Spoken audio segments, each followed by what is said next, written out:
Je sais pas si vous avez déjà entendu la phrase. En pratique, on dit on a encore 40 ans de pétrole.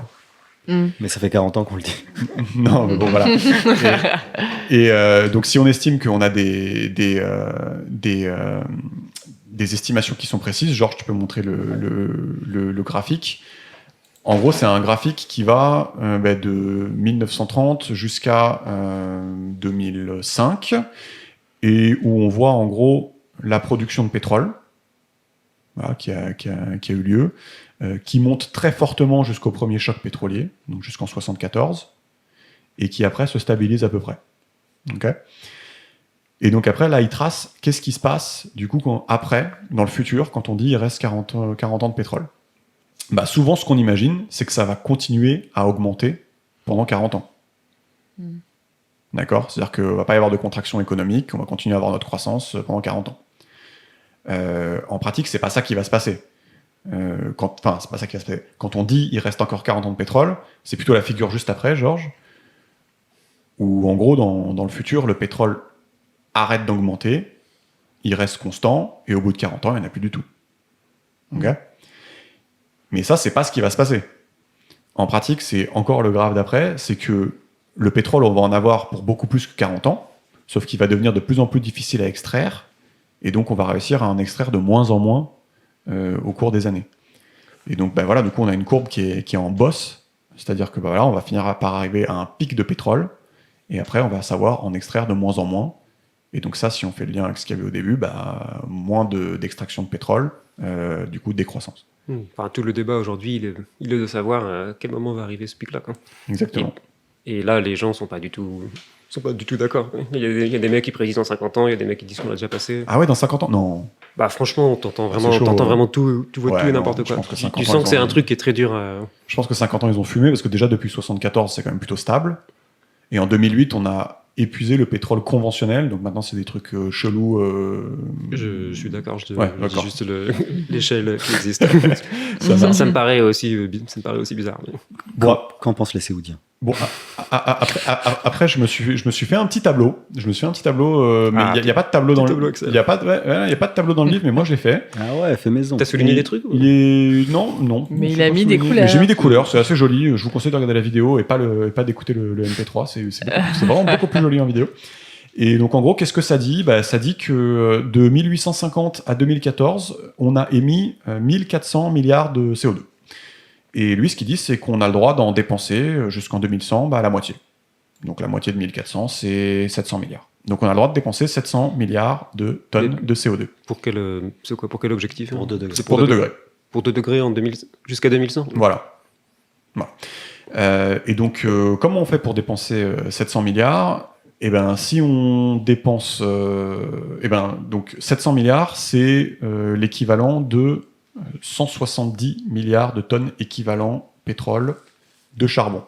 D'accord ? Donc ça veut dire que, en gros, si on dépense ces 170 milliards, on a atteint notre quota, quoi.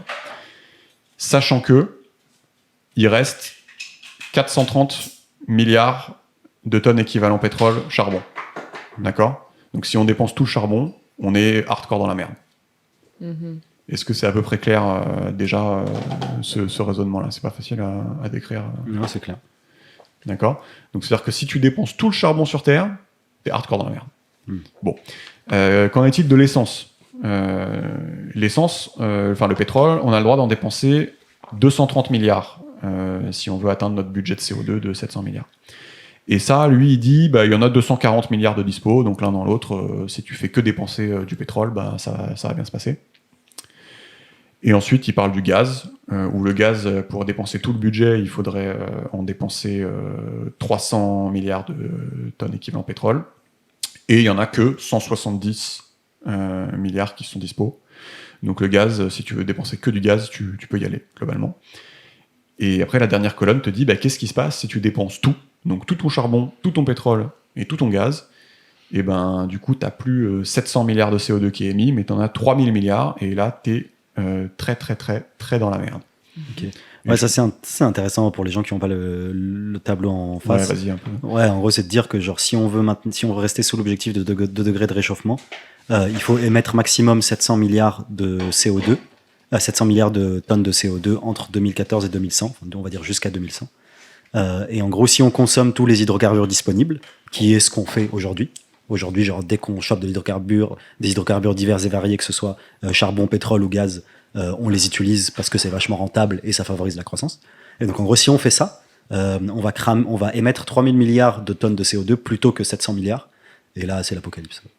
C'est ça. Mais je trouve ça cool d'avoir un tableau qui te dit genre combien il reste de la ressource et combien tu as le droit de dépenser, quoi. C'est quand même assez sympa.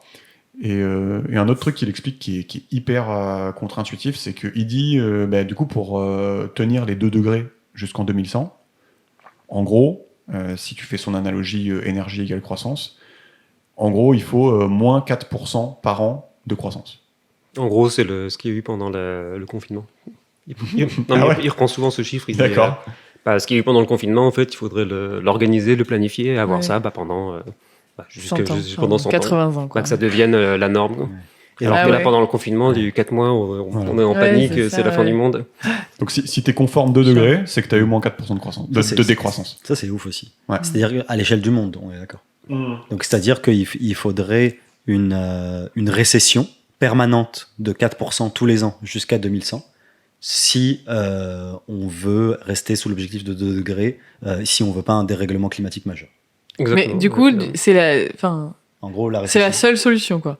C'est-à-dire, mais personne, on revient aux politiques, quoi. Personne ne va mettre en place ce genre de politique. Non, mais là, on est dans la merde. En gros, c'est ça, quoi, qu'on est en train de... C'est tout l'ange qui te dit, on est dans la merde.